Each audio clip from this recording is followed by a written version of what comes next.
শুভ সকাল বন্ধুরা, সবাই কেমন আছো? Good morning. উঠে পড়েছি আমি, একটু স্নান টান করে, শীতকালের সকাল তো একটু দেরি করে উঠলাম। আজকে ডিউটি নেই, মেয়ের স্কুলও নেই, তাই ভাবলাম আজকে বাড়িতে থেকে একটু তোমাদের সাথে কি করি না করি শেয়ার করব। সকালে উঠে স্নান টান করে গোপুর কাছে একটু প্রণাম টনাম করে চলে এসেছি। বিছানাগুলো একটু পরিষ্কার করে গুছিয়ে নেবো। সেরকমভাবে পরিষ্কার করে গুছানো থাকেও না, হয়ও না, সময় হয়ে ওঠে না, একদমই বাড়িতে থাকা হয় না, তোমরা তো জানো না, কিন্তু এই প্রথমবার। তাই সকালে উঠে আমার যে কাজগুলো থাকে, স্নান করে আগে একটু প্রণাম করে নিয়ে তারপরে ওই বিছানাপত্র পরিষ্কার করে গুছিয়ে নিয়ে নিজের সব কিছু গুছানো, একদম পরিষ্কার রাখা।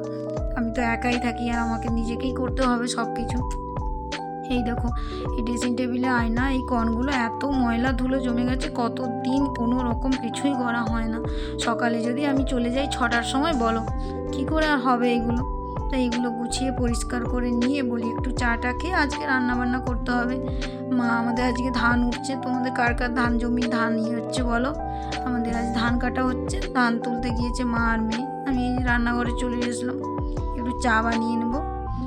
চা করে খেয়ে তোমাদেরকে একটা জিনিস দেখায়। আমার এই কিচেন থেকে জানলার পাশ দিয়ে না পুরো এই যে জমিন, ধান জমিন, এখান থেকে ধান তুলতে গিয়েছে।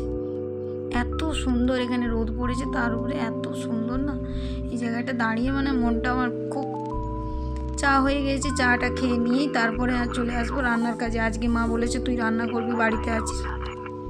এই যে বসে পড়েছি, আজকে লাউ শাক পাতা বাটা করব আর বেগুন ভাজা করব বড় বড় করে ভেবেছি, আর সজনা ডাঁটার ঝোল।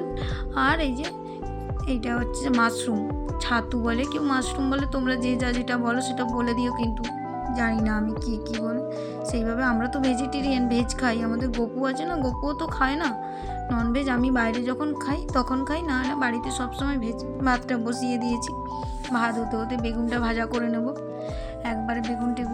এই বেগুনটা ভেজে নিয়ে তোমাদের সাথে একদম খাওয়ার সময় দেখা হচ্ছে। চলো দেখে না, এই যে বসে গেছি খেতে, মা আমি বেটু, তিনজন 3টে থালা।